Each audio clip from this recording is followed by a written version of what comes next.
Welcome back to another episode of the Bagholder Pod. So today we are essentially kickstarting a new series where we are kind of looking at people or audiences where they've emailed us or sent in their queries with regards to their own personal finance situation.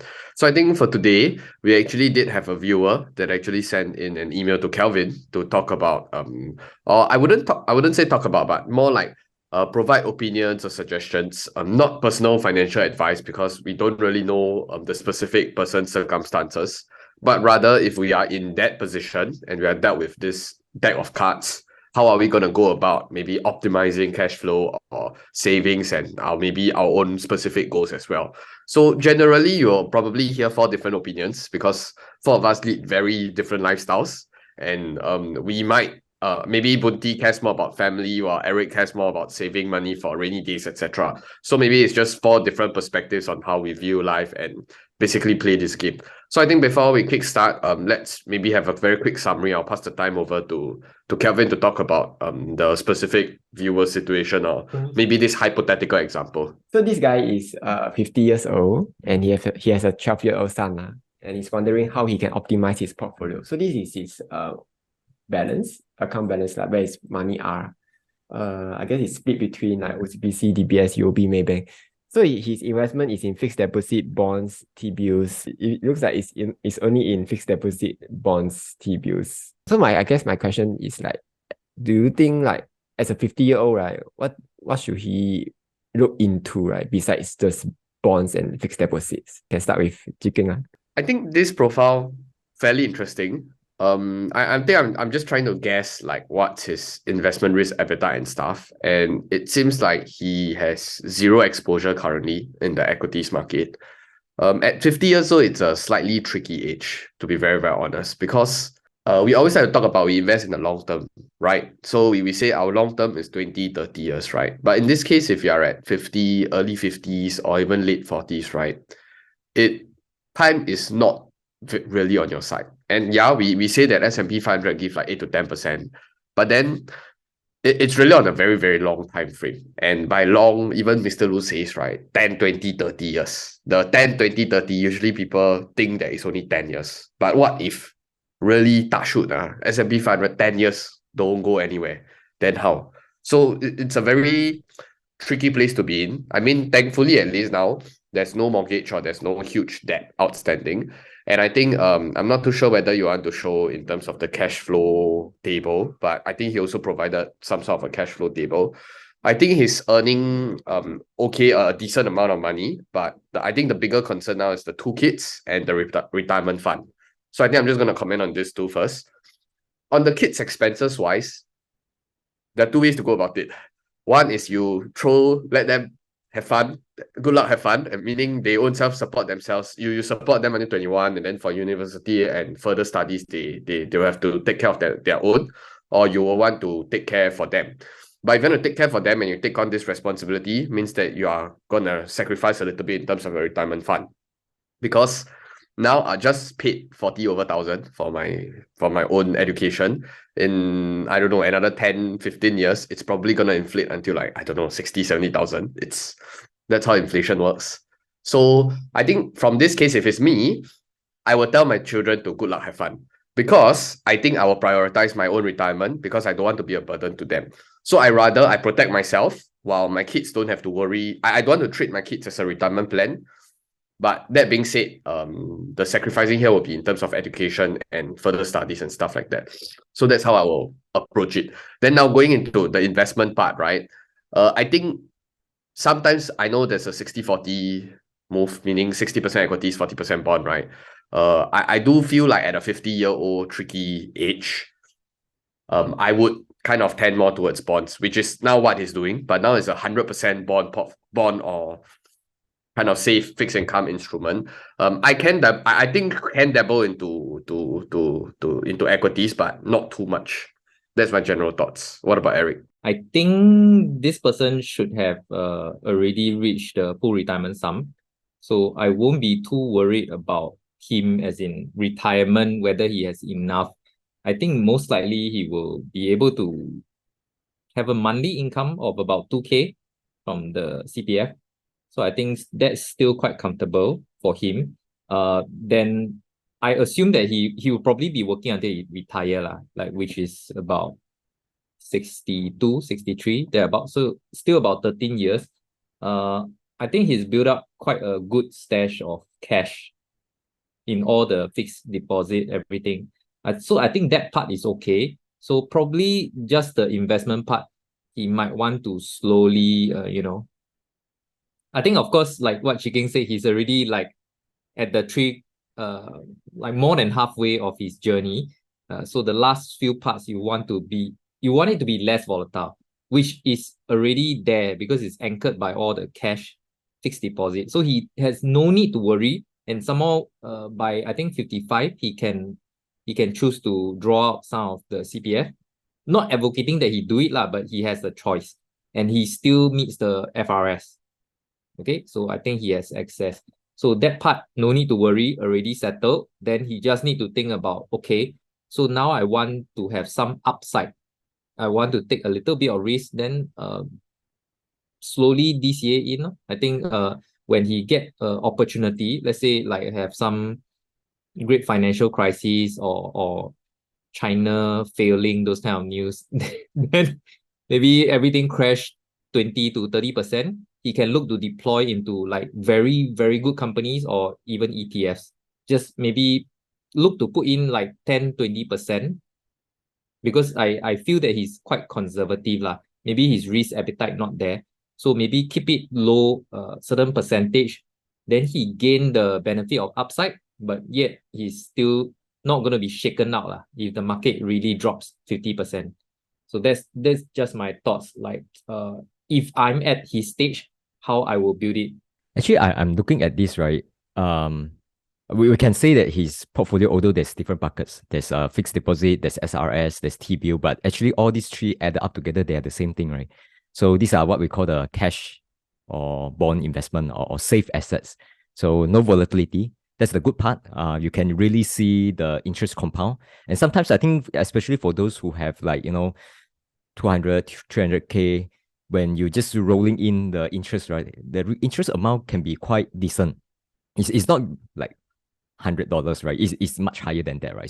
So maybe people that invest this way for a long period of time, they have this, they feel comfortable looking the money flowing in. But thinking of it from another perspective is that what's problem if he just continue to do this, right? Because any suggestion on changing the portfolio, you have to compare against something which is his current portfolio. And we should ask ourselves, like, what is the biggest risk that he's taking, given that he's not taking any risk, right? In my opinion, right, the biggest risk is actually the inflation, because none of his portfolio actually benefit from high inflation. Say, for example, if inflation just stay low, like what happened in the past 10 years, right? Like very low inflation, I think he's fine. You just like, take in very low interest, but your money doesn't depreciate a lot, right?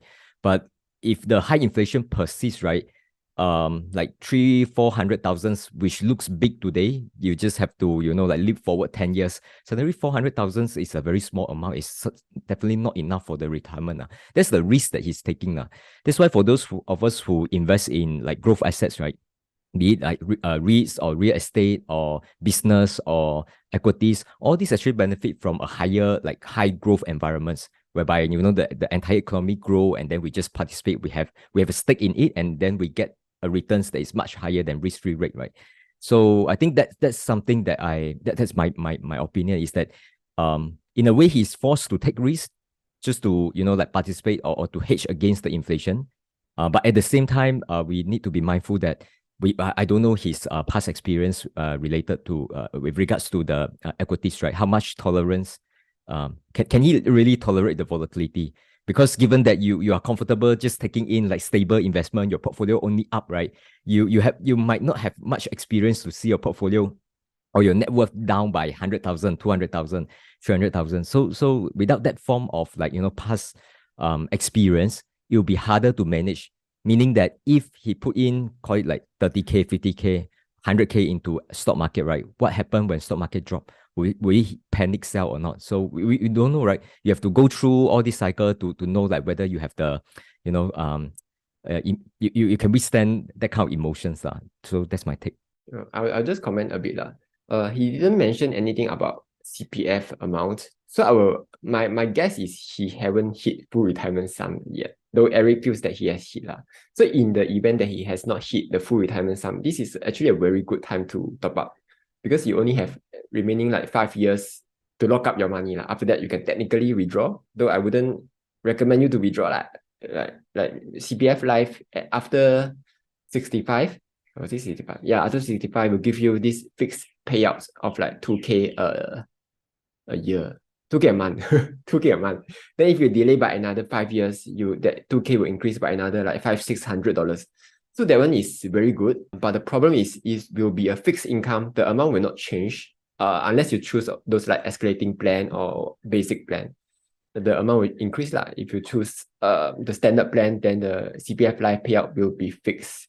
So for now, I guess the priority is to top up CPF to hit at least the full retirement sum lah. Then the second thing is like Boon Tee say, everything is in bonds right now. And at age 55, at age 50 is a very tricky age lah. You buy S&P 500 now, S&P 500 hang another 50%. I think you're not going to retire already. So I think at this age, personally, I would go straight to dividend stocks that kind already, because at the age my it's not so much about growing my investment really. It's because there's only 10 years left, 10 or 15 years left. My focus would be more on generating passive income at this age lah. So local stocks, like REITs, banks, this kind. S&P, I would forget about S&P altogether already. There's no use going in and risking a market drop lah. So that's the second thing. The third thing, I saw that he has, because he has a few SSB lah. The rates range from 2.81% all the way to 3% plus. He can consider recycling the old SSB, put it in a new SSB with a higher rate lah.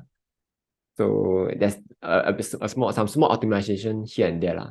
Then the other thing, if he does not have a credit card yet, probably it's time to do so. After you retire, there's no income coming in. The banks are not going to give you any more credit card lah.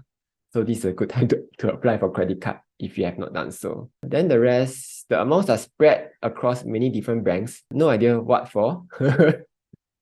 Probably over that 40 years of his working life, he just opened up some banks here and there lah. I would just move all the money, leave the minimum balance lah. Move all of it into the bank with the highest interest, just to get a bit more money back lah.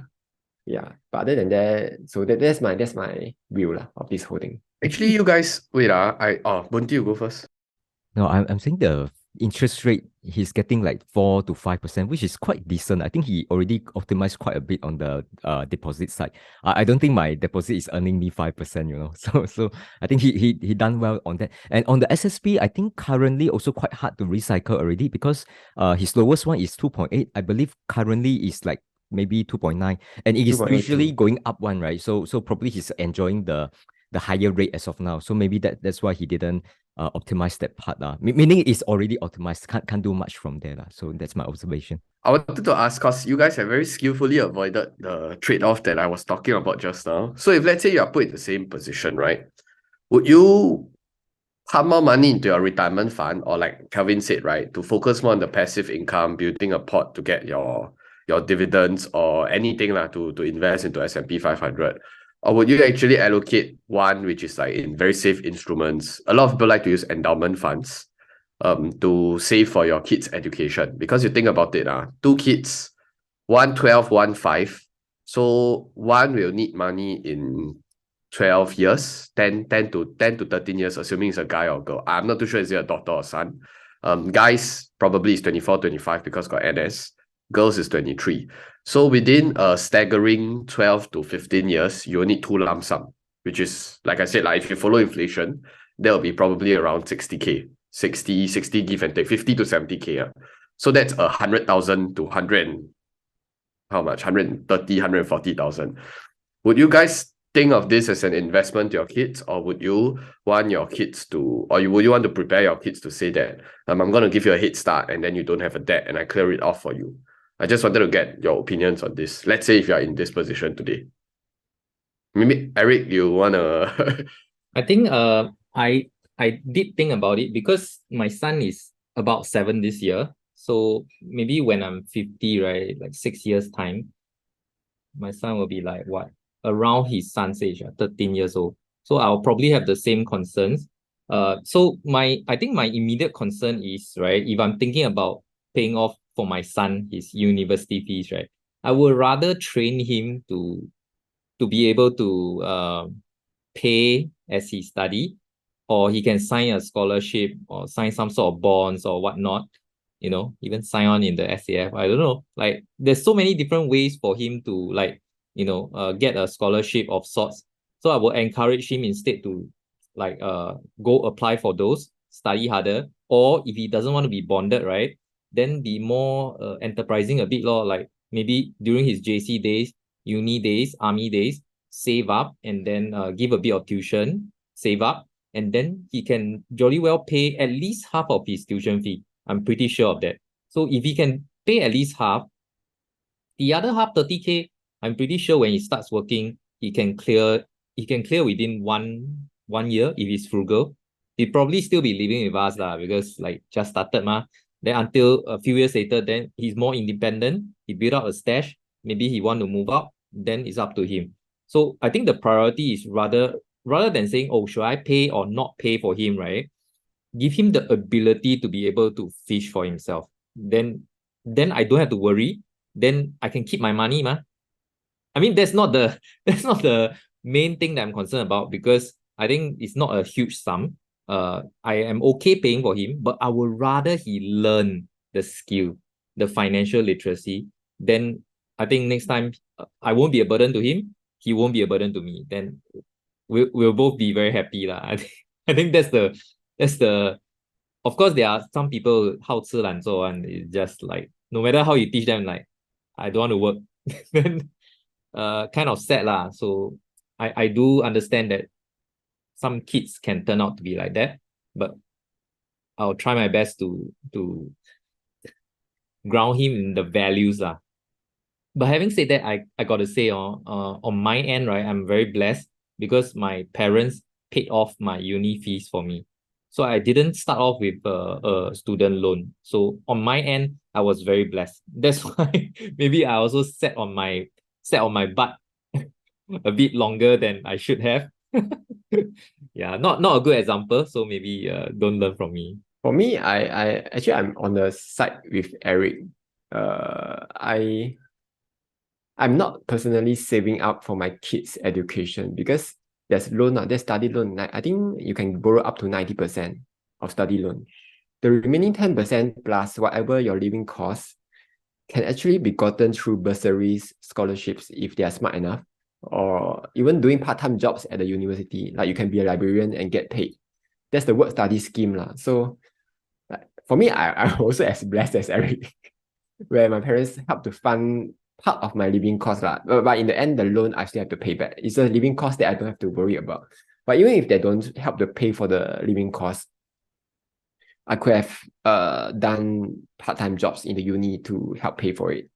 Many of my friends did that lah. So what did I do when I wasn't working? While I didn't have a part-time job, I was actually playing World of Warcraft.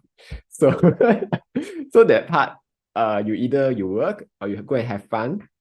So personally, I feel that like you better start working, learn how the real world works lah when you are still in uni, so that you don't get a shock later on lah. Yeah, no. So I'm not saving up lah. But if they really need the money, I guess I could just sell off my Tesla stock for them lah. Though I'll be a bit of heart pain lah. Yeah, that's an option. My default option is to let them work, get the money themselves, then pay back later on lah. If they're not that capable, then I will try to step in and fund their education a bit lor. For me, I think my parent really sponsored me all the way from, like primary school, secondary school, university, all done by my parents. I didn't work during my university time. Although during like school holiday, I did work, right? I start working, don't know what, age 15 already, work during school holiday. But that one is just like, not during study time. But for my kids, I would say I haven't really think a lot on this topic actually. I'm just thinking that let's say they should be able to think for themselves. If they want to work, I think that's the best, right? Because I do think that all these working before graduations, right, is really like help them to understand what is outside of the school compound, you know, like the real societies, right? So they can adjust themselves to the working life easier when they graduate. So I do see the value in it. It's just that in terms of the monetary, I also don't want them to be worried so much about like, can I really fund my own university fees, all this. So I would definitely have cash set aside to help them with their school fees. I can't say that I will send them to overseas, you know, like study 300K, not that kind. At least the basic part, like what Chicken mentioned, like 40, 60K. This is at least the amount that I should be prepared to support them, at least until their university. Yeah, so I think still very Asian thinking, whereby, you know, like education still rank in terms of priority quite high. Don't want them to, you know, like just decide to stop working because don't have monies, right? So that's very bad in my opinion. It's quite interesting, like in this room, right? So every one of us is blessed or like fairly blessed that there is some sort of support. Yeah, at the same time, the three of you, I mean, me excluded because I don't have kids, so the discussion I cannot come in the discussion, but when you guys came down, you guys were blessed by your parents, and then you guys are not going to replicate the same experience for your kids. It's just a very interesting phenomenon. I thought usually what you'll get, you will kind of replicate. But I don't disagree with the fundamental philosophy or idea on why the kids should go out and fend for themselves, or to try to I think on the topic on sponsorship and bursaries usually only come when you are in the lower income group, so if you're fairly well-to-do and your parents are still earning a very decent income, I don't think you'll qualify for many of the bursaries. But scholarship is different. You see Eric is smiling. He's a business owner. He can control the income.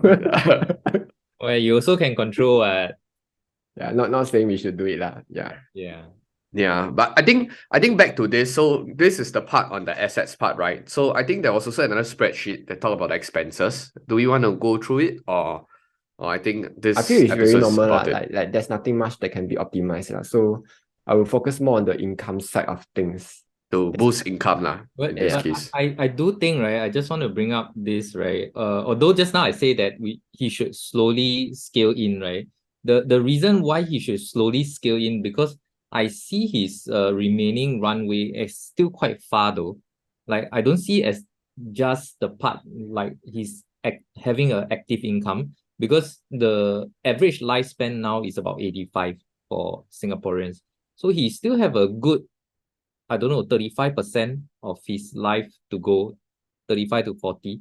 So, I mean, if he doesn't put it into the market, right, at least a certain percentage, and just focus on like dividend stocks, which don't grow much at all.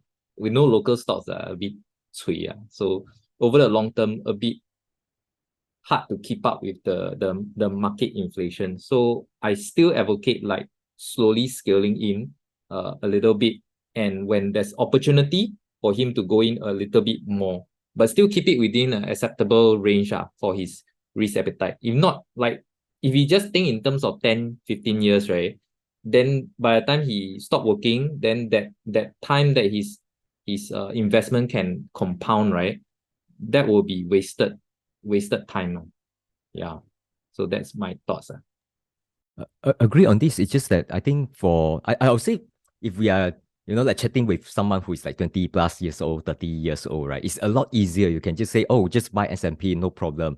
Just buy VT ETF, World ETF, whatever. It's okay because we know that he will be probably working for the next 20 years. And every month you can just DCA. So you have something that balancing you, whereby, you know, like when market drop, right, you say, okay, now I'm still buying, and I'm buying at cheaper, more attractive prices. So there's this long period of time where he continued to buy, right? But imagine that from 50 years onwards, I don't know whether he planned to work until 60 or 65, right? Once you stop working, you have no active income, and from there on, if the market actually drop, it's actually quite tough from psychology perspective, psychology point of view, because now even if market drop, you can't benefit from it already. You don't have money to active income to pump into your stock portfolio. That's why people always say, oh, okay, you can start with like even 50-80% equities if you are 30 years old. But once you are like 40, 45, 50, 55, right, then you have to, like bring down your equity allocations. I do see the point of like, because your risk appetite will reduce as your active income become lesser. But at the same time, I'm thinking it from a psychology perspective, is that you can't benefit much. So definitely you have to scale down. But I do agree with you on to at least have some small allocations just to hedge the inflation part. That one is really important. And maybe last point on the dividend part, if he doesn't have experience in terms of like picking stocks or even stomaching volatility, right? If let's say, because there are a myriad of different dividend stocks, right, in Singapore, there's banks, then you have your normal REITs, then some even your data center REITs, and then there are some that are lemons. Usually people will say just go buy a REIT ETF. I'm not too sure how effective a REIT ETF is, because it feels like very much like the STI. There is only some that is outperforming by a very large extent. So for those of you who have been holding like DBS and all those good stuff, right? Yeah, you'll be quite big. But then if you happen to hold some rubbish ones as well, then I think you cover here, cover there. I'm not too sure at the end of the day, is there really very strong appreciation or not? So then back to the idea of whether you should focus on dividend or not. I think I'll leave it up to you. I mean, you probably need to do more research into understanding which is more suitable. But in this case, yeah, it might be a little bit tricky, especially for someone that is relatively new. I'm not saying, I would presume that Singaporeans or most people have at least dabbled with stocks before, but whether they most probably have a very bad experience if they decide to choose a lot of like this kind of SGX listed stocks. So yeah, that's why the go-to suggestion is always the S&P 500. But then again, on whether they can stomach volatility or not. So yeah, I think we kind of can end off this discussion already. If you guys have any more discussion points or any more comments on the asset allocation and stuff, feel free to leave in the comment section down below. And also, for those of you who are interested in maybe getting the 4 of our opinions, you can send in your I don't know, you can mask out everything, mask out your name, mask out, use a fake email, and then come up with a hypothetical spreadsheet and send it to our bagholder email. I think it's bagholderpod@gmail.com. And of course, don't forget to smash that cute little like button for us as well. With that, we'll see you in the next video. Goodbye.